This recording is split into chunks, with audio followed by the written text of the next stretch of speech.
The rain fell in sheets that night, washing away footprints and evidence alike. But some marks can never be erased, like the trail of blood Officer Sarah Mitchell left as she dragged herself toward the dim porch light, her only beacon of hope in a world quickly fading to black. What happened in the next few moments would not only save her life but transform an entire community and challenge everything the police force thought they knew about family, loyalty, and second chances. If you're moved by this story of unexpected heroism and connection, please hit that like button and subscribe to our channel for more incredible true stories that remind us of our shared humanity. Jack Reynolds fumbled with his keys, grocery bags threatening to spill from his arms as the storm intensified. At 38, the lines around his eyes told stories of both laughter and loss, mostly loss these past few years. Behind him, his daughter Emma's voice carried over the downpour. "Dad, hurry. My science project is getting soaked." "Almost got it, Em," he called back, finally pushing the door open. That's when he saw her, a crumpled form at the edge of his porch, dark uniform nearly invisible against the night, except for the reflective strips catching his porch light. For a moment, he thought she might be a shadow, a trick of the rain and darkness. "Emma, stay in the car," he commanded, dropping the groceries. The police officer's face was pale, her breathing shallow. Blood seeped from a wound in her side, mixing with rainwater to create pale crimson rivers across his porch. "Officer? Can you hear me?" Jack knelt beside her, pressing his jacket against the wound. Her eyes fluttered open, revealing irises the color of storm clouds. "Ambush," she whispered. "Radio, dead. Phone, gone." Jack's mind raced. They lived in the rural outskirts of Millfield. Emergency services would take at least 20 minutes to arrive. The officer didn't have 20 minutes. "Emma," he called. "Bring my medical kit from under the bathroom sink. Now." His daughter appeared in the doorway, her 12-year-old face transforming from confusion to horror. "Is she going to die, Dad?" Emma's voice trembled. "Not if I can help it," Jack replied, his former combat medic training kicking in. "Call 911. Officer Sarah Mitchell had been with the Millfield Police Department for 6 years. At 34, she'd earned respect through grit and determination in a department still dominated by men. That night, she'd been following up on an anonymous tip about drug activity at an abandoned property near the Reynolds home when she walked into a trap. As Jack worked to stabilize her, memories of Afghanistan flooded back, the pressure of keeping someone alive when death hovered so close. His hands moved with practiced precision despite the years since he'd used these skills. "Stay with me, officer," he urged as her eyelids grew heavy. "Sarah," she murmured. "My name is Sarah. I'm Jack. The worried face behind me is my daughter, Emma." Sarah's lips curved slightly. "Good to meet you both. Sorry about your porch." Jack laughed despite himself. "I've been meaning to clean it anyway." Emma returned with the phone. "They said ambulance is coming, but there's flooding on Route 16. Jack nodded grimly. The wound was deep, a knife, he guessed. She'd lost too much blood. "Sarah, I need to move you inside. This is going to hurt." She nodded weakly, and Jack lifted her as gently as possible. She bit back a cry of pain that broke something inside him, something he thought had died with his wife 3 years ago. Inside, Jack worked methodically, cleaning and packing the wound while Emma held a flashlight steady. The power had gone out minutes after they'd brought Sarah inside. "You're doing great, Emma," Jack encouraged his daughter, who hadn't flinched at the sight of blood. "Like father, like daughter." "Were you a doctor?" Sarah asked, her voice stronger now that she was dry and the bleeding had slowed. "Combat medic. 2 tours in Afghanistan." Sarah studied his face in the flashlight's glow. "You saved lives there?" "Some," Jack replied, his voice tight. "Not enough." Emma placed her small hand on her father's shoulder. "Dad has nightmares sometimes. About the people he couldn't save. Jack shot his daughter a look, but Sarah's eyes softened with understanding. I have those too, she admitted.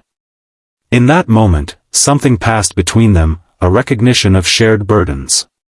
By the time the ambulance arrived, Sarah was stable. The paramedics were astonished by Jack's handiwork. If you hadn't been here, one of them said, shaking his head. As they loaded Sarah into the ambulance, she grabbed Jack's hand. Thank you. Both of you. We'll check on you, Jack promised, surprised by how much he meant it. Emma waved until the ambulance disappeared into the rain. She's going to be okay, right, Dad? I think so, Em. He wrapped an arm around his daughter's shoulders. I think so. The Millfield Police Department was buzzing with speculation the next morning. Chief Robert Daniels paced his office, phone pressed to his ear. So you're telling me Officer Mitchell was stabbed during surveillance, managed to escape, and was saved by some random civilian? He demanded. Not random, sir, replied Detective Marcus Wilson. Former combat medic. Jack Reynolds. Lives with his daughter about a mile from the scene. The chief frowned. Reynolds, why does that name sound familiar? Detective Wilson hesitated. He was involved in that situation 3 years ago. His wife was the driver in that DUI accident that killed the mayor's nephew. Chief Daniels sat heavily in his chair. Christ. And he saved one of our officers? According to the paramedics, Mitchell wouldn't have made it without him. The chief stared out his window at the officers gathering for morning briefing. Bring him in. I want to meet this man. Jack hadn't expected the call from the police department. After dropping Emma at school, he drove downtown with a knot in his stomach. The last time he'd been summoned here was after Lisa's accident, the beginning of the end of their old life. The station looked the same, imposing brick exterior, American flag snapping in the breeze. Inside, officers stopped talking as he passed, eyes following him with curiosity and something else, respect. Chief Daniels met him in the lobby. Mr. Reynolds. Thank you for coming. Jack nodded stiffly. How is Officer Mitchell? Recovering well, thanks to you. The chief gestured toward his office. Please. Inside, Jack was surprised to find not just the chief but several officers waiting.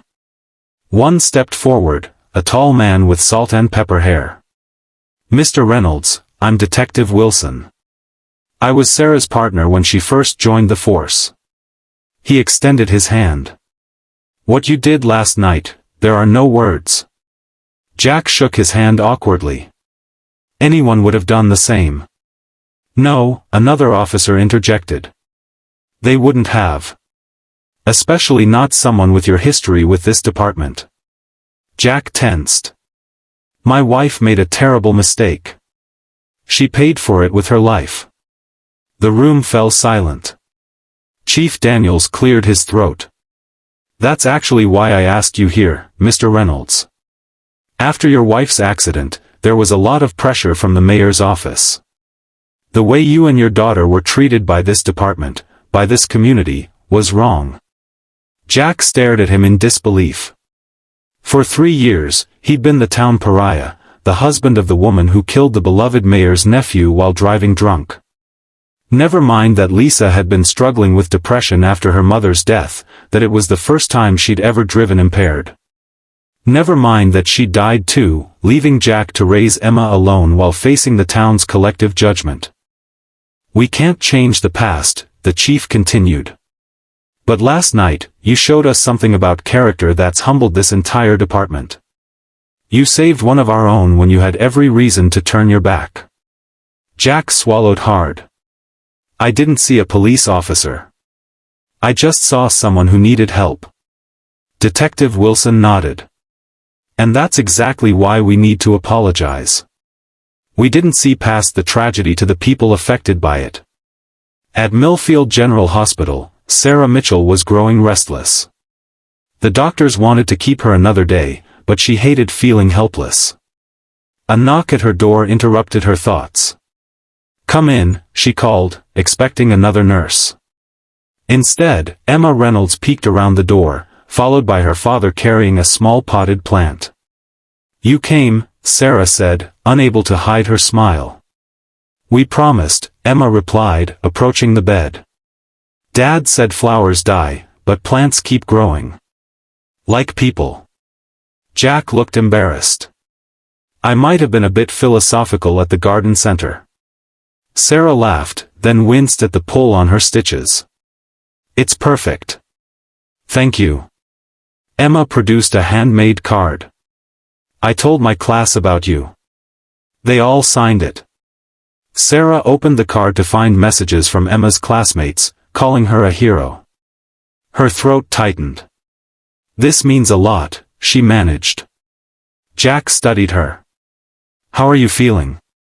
"Like I got stabbed," she replied dryly. "But alive, thanks to you."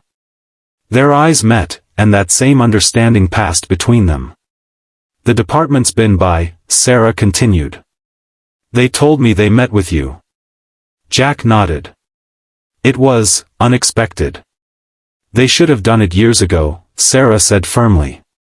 "What happened to your family, the way you were treated, it wasn't right."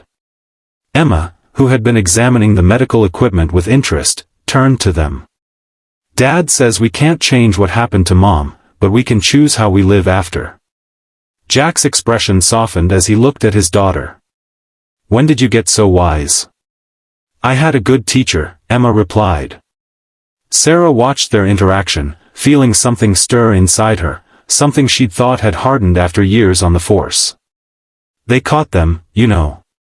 The men who attacked me. Your description helped." "Good," Jack said simply. "The chief mentioned something else," Sarah added carefully. "About a community outreach position. They need someone with medical training to work with at-risk youth." Jack looked surprised. "He mentioned it to me too.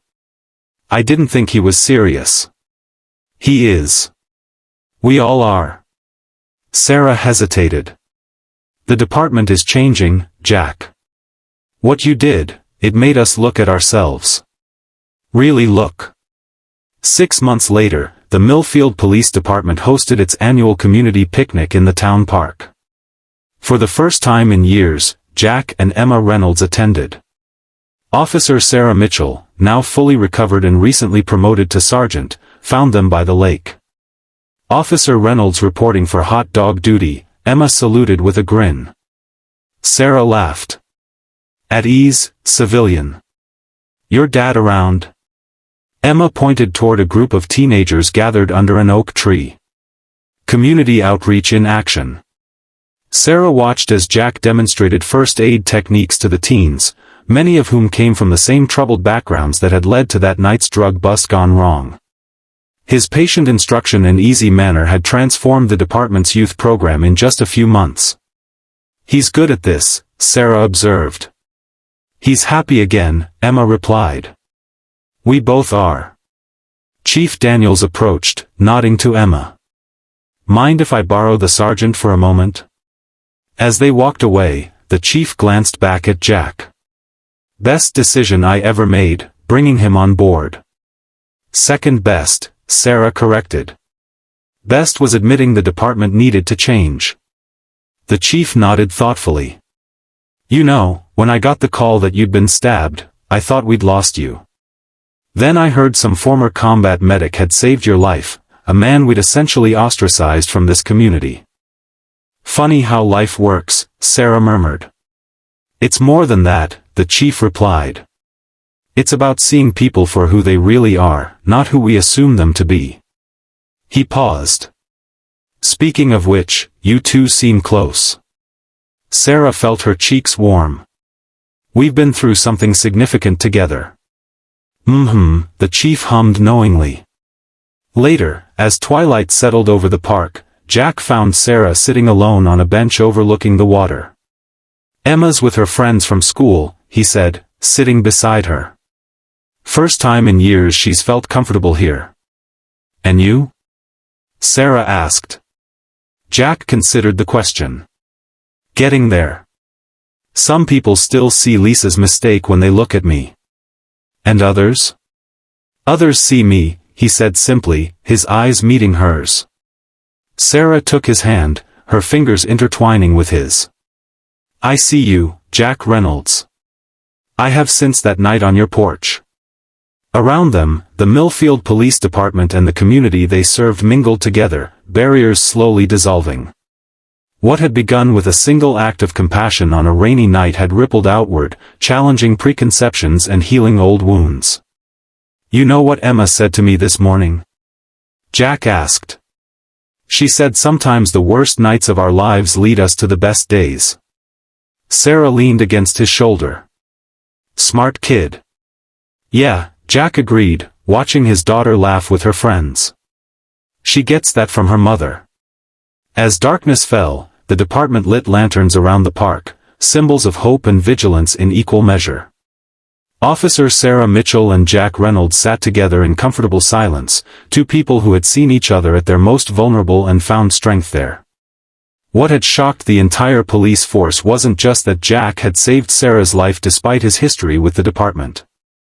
It was that in doing so, he had saved something else too, a community's capacity for forgiveness, for seeing beyond labels and past mistakes to the humanity beneath.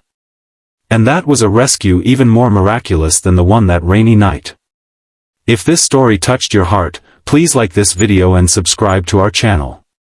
Remember that sometimes our greatest moments of connection come when we're brave enough to see past our differences and recognize our shared humanity. Join us next week for another powerful story that reminds us of the extraordinary impact ordinary people can have on each other's lives.